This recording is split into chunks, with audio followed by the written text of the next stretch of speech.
Hi, everyone. Welcome to the Confident Conversations podcast. My name is Melinda Van Fleet. I'm a confidence and peak performance coach and the best-selling author of Confidence Mastery for Couples, a roadmap to a more intimate relationship. I'm changing it up a bit this month. Why? Because I just fucking feel like it. That's how I feel. So I am stepping into my power and switching my monthly joint podcast that I recorded yesterday with my husband, Ryan, who is Good Karma Sport Fishing, and putting it on this podcast, Confident Conversations, this month. And the reason why is it's a great conversation about attitude. And there's just a lot out there in terms of attitude and the relationship that it has with people, right? And last week's episode on Confident Conversations, episode 82, was how to deal with crappy people. So this week's conversation that I ended up having with my husband was just really positive. I loved it. I loved the vibe. I loved where some of the conversation stemmed from. And so I thought, you know what? I'm going to put it on this podcast instead of doing a bonus podcast for a Good Karma Success Coach. So there you have it. That's my confident decision for this moment for today. I'll probably have some other ones too, but at this moment, this is my confident decision. So I hope you love it. If you have never heard Ryan speak before, this is a great opportunity. He is amazing. Not only is he an amazing person and husband and charter boat captain, but he is an amazing speaker and private coach. He has private coaching clients as well. And I'm just so proud of him and the journey that he has been on, especially since we met, it'll be 16 years. Crazy. So enjoy and let me know what you think. Feel free to reach out to me, melinda@melindavanfleet.com, or on all the socials. And thanks for listening. Welcome to the Good Karma Sport Fishing Podcast. I'm your host, Captain Ryan Van Fleet. And welcome to the Good Karma Success Coach Podcast. I'm your host, Melinda Van Fleet. Well, hey, Ryan. Hey.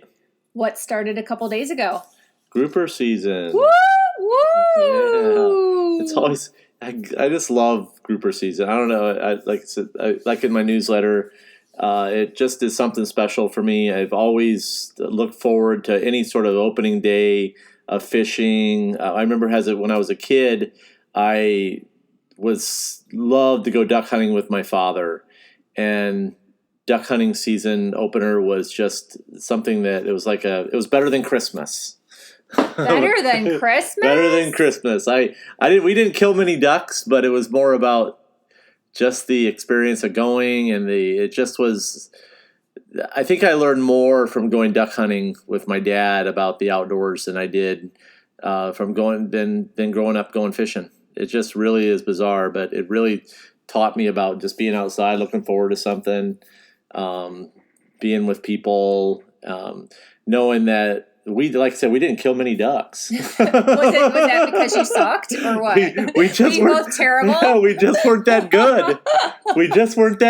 And other guys were, but we just were like, it was something that we did, and what we tried, and we did what we could. And my dad worked really hard, and to go, and it was very expensive to go duck hunting, and it was just something that we enjoyed doing together, and I looked forward to it every year. And I have a lot of memories about opening day of duck season. Wow. Yep. Wow.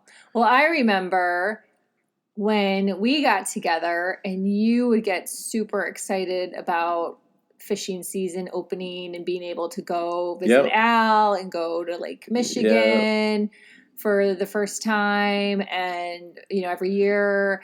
And I was like, oh, I think you brought me on that first trip, and I was like, this is horrific.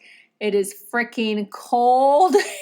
And what am I doing here? Oh my God. And then the next year you just went by yourself to see Al, and I was like, oh, you go and have fun. That's great. See ya. Yeah. But you've always been excited about all of that. All of that, yes, always. And you start preparing for grouper season like way before grouper season starts. I started I start preparing as soon as the season closes. And I started last year in January.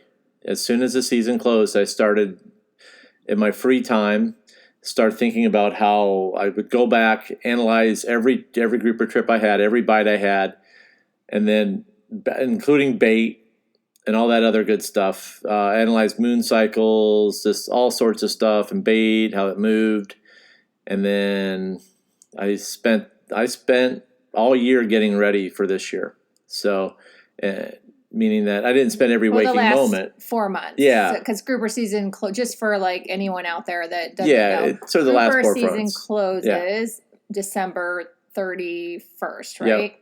So you have January, February, March, and April. Yep. Where the groupers kind of get a little break. Right. So it's like I say for a year because it feels like a year. Yeah, I know.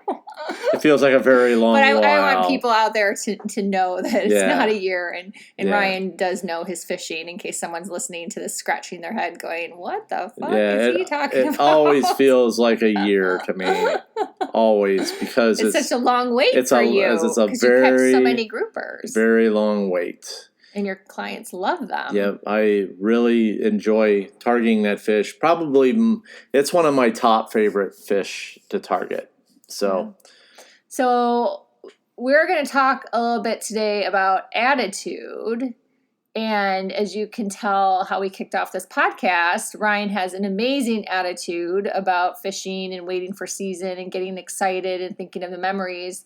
And the topic came to my head today when I was just looking at the final touches of his newsletter. We updated his template this month, which was super exciting to finally it looks great. Have the template updated. We're appreciative of someone who helps us with all those things. We're super appreciative and got that done. And when I was reading Ryan's newsletter, it just made me laugh, and it made me really take a moment to appreciate not only Ryan's positive attitude, but also clients' positive attitudes, and how you just have such an amazing charter when people have a positive attitude. And that goes for anything. I mean, that goes for me. Tomorrow, I'm doing a photo shoot with Mary Griffin for my second book, Life and Love Lessons. And when you bring a positive attitude and you have fun with it, and you don't have these crazy ass expectations, and you just have a really good time, like magic happens. It's kind of crazy how it all works out. Like, I truly do believe that bringing that positive attitude, that celebratory attitude, that having fun, the excitement, that things really all kind of kick into place. Yeah, that's so true. It's for me, when there's all this preparation and all this work goes into all my fishing trips. Mm-hmm. And when I got the call from this group to go, and I don't know how they managed to get May 1st. Everybody was calling and then booking May 2nd, May 3rd. I was like, well, why hasn't anybody asked for May 1st? Wow. And I was like, and I wasn't gonna advertise it up either. So when people called for May 2nd, they called for May 3rd, and then I get a call, and it's like, hey, you wouldn't by chance have May 1st open, or like May 5th, or I'm sorry, May 1st. And I was like, yeah, I got it open. Everybody seems to think I was already booked, but I had every other date around there filled except for opener. And I wasn't going to put it out there because I was going to go by myself. Because we didn't get anything. Yeah, because I like to go grouper fishing and I like to do it early. So I was going to go by myself. So I wasn't going to advertise it out that it was open. So, but I knew somebody would, so I got that's funny. So I was like, yeah, I get to go grouper fishing. And then, but that didn't happen. So I got the call, and I really, really do have to be cautious about who I take on fishing charters, especially when I go to target reef fish, large groupers, any sort of large fish, because it does take a lot of patience and a lot of time to target those fish and how they eat. And I knew that Saturday was going to be extremely busy, so I had to ask some hard questions when the client called, and his attitude was just phenomenal. It sounded like, in the way he said it, we do a lot of fishing, and we love the bottom fish. We love the bottom fish, and we want to go grouper fishing with you. And I was like, okay, it sounds like you guys will be a good fit for me. And that's one thing. I want my people to be a good fit for me. Okay. That's one thing. I want it to be a good fit for the fishing charter and how I fish. So, because I do fish very differently in my techniques and stuff than most people. So you have to be really open to how I fish and not how everybody else fishes, and be positive about that. So what you may think that that won't work does work for me. So, and it kind of freaks people out a little bit. So I got to be really cautious about that. So these guys had amazing attitudes, and they brought a young boy, and he was like, just had that mojo for a kid. He's like amazing. I'm called looking him, at the pictures in the little video, and I'm like, yeah, man. What? He looked Get like this kid's autograph now. He looked like that. I called him. I go, he looked like that in that movie Point Break. He looked like all those surfers that were going to totally cool little kid. Next thing you know, next week, man, the kid will be skydiving. Yeah. So, but these guys had amazing attitudes. They were like, let's go. And I said, here's the spiel. I give everybody a spiel about this type of fishing. And I said, I want you guys to throw out everything you've learned from everybody else, and we're going to do it my way today, and you're going to be very successful. So, and they were exactly that. Yeah, crazy. They smacked every fish they hooked, and it started off very slow. I told them that this was going to happen. I said, I'm going to get fished on. It happened. I had spear divers jumping in on my chumps, like poaching me. I said, don't worry. They're not going to catch anything. They're not set up right. They don't have what I have, and they're not good karma. So those guys they're patient. They listened, and sure enough, we did it. So, and they were well rewarded. So the first, Mike was well rewarded with his dream fish, which was a cubera, and I had no idea that he was so passionate about it. Aww. And when I thought the fish was fighting a little different, and then it started easing up a little bit, and I looked down, and I was like, you got to be shitting me. And we got it up, and I didn't tell him what I thought it was until it came up, and he put the net on him, and Mike had a breakdown, and that was his biggest fish, man. So freaking cool. So he was going to fly to Panama. Then he said, or fly to Colombia to catch a cubera. Colombia. You typically catch those things in the middle of the night, not during the day. And I got to tell you what, the pictures look a hell of a lot nicer during the day than they do at night. And they don't look nice the next day after they've been frozen in the coolers either. You can actually see the fish. So, and all the bright colors. And so it was just that set the bar pretty high. And then he turned around and smacked a big black grouper after that. And then what was cool about it was, this is where it gets really cool, is that Mike pretty much stopped fishing and let the other guys have a shot at the fish. Wow, you didn't tell me that. Yeah, he just kind of took it easy, man. He got his fish, and then he helped out with young Knox catch some fish, and then he chilled out, and then the other guys caught another nice big black grouper, some muttons, and it was that's amazing. And they were just chill. They listened, and they didn't question what I was doing. And when I get questioned, that's one thing you got to learn, is that when you're on somebody else's boat, and this could be on your friend's boat, you could be on a fishing charter, you just never. It's not cool to question somebody about stuff, and you just kind of like got to roll with what the captain tells you. Yeah. And I learned that when I used to be guests on other people's boat, and I was still learning. And then I just learned that it wasn't the brightest move to say something to a captain that was really working hard. So the client is there to go fishing, have a good time, and when you start questioning the captain's decisions, that's when stuff can really because if you think about it, it really jacks your energy. It jacks the energy. That makes sense. It really from an energetic point of view. It really messes with the energy of the boat. And being out there on the water a lot, there is an energy. There is an energy. Any good captain's going to tell you that. So you never mess with the captain's energy. especially a captain that makes his living out there almost every single day and is on the water every single day. So when you do that, it really messes it up. Wow. And then if you do catch a fish and hook a fish, you're probably going to lose the damn thing. Yeah. So that's just how it rolls. And if you don't believe me, you just haven't fished enough. So wow.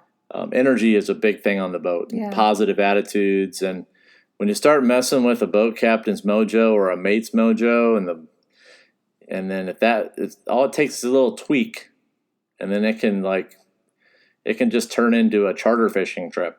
Yeah. So, and for anyone out there that follows me, I talk a lot about energy. I talk about energy in my other podcast, Confident Conversations.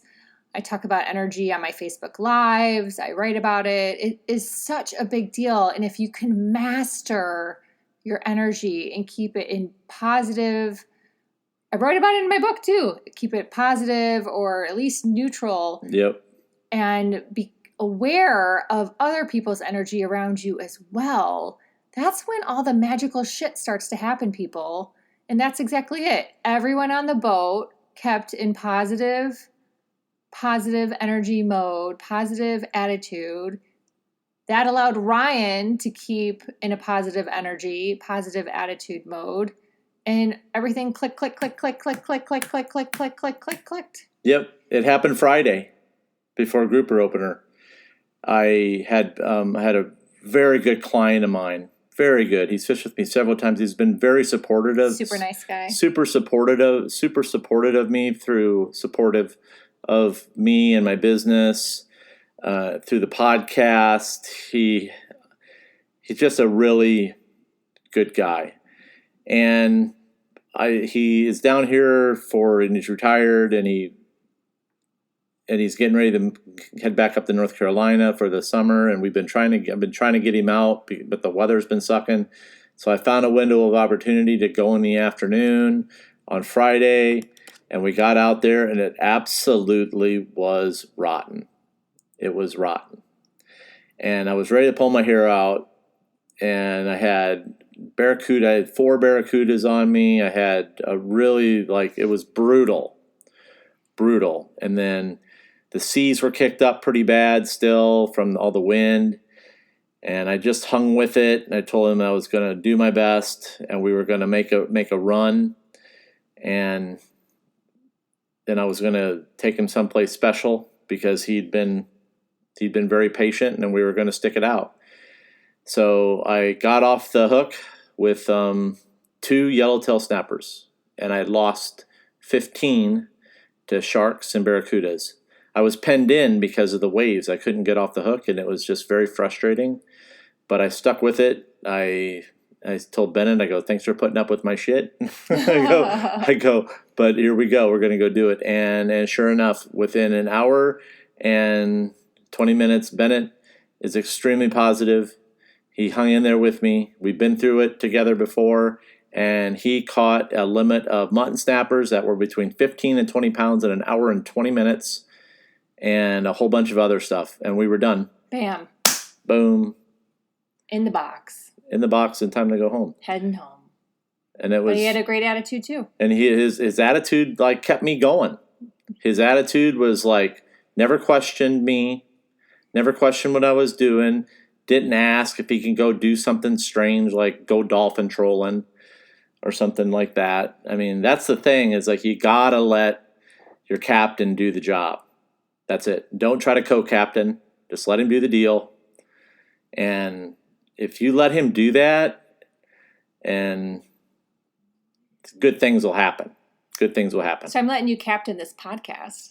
So as I sit here. Yeah. So good. So I'm just Melinda's, kidding. It's funny because I'm listening to Ryan's story. I'm like, but he's captaining the podcast. But that's kind of that's it. It's like energy. Energy's a huge thing. Totally. And then, but yeah. So that's my story. I love it. It's awesome.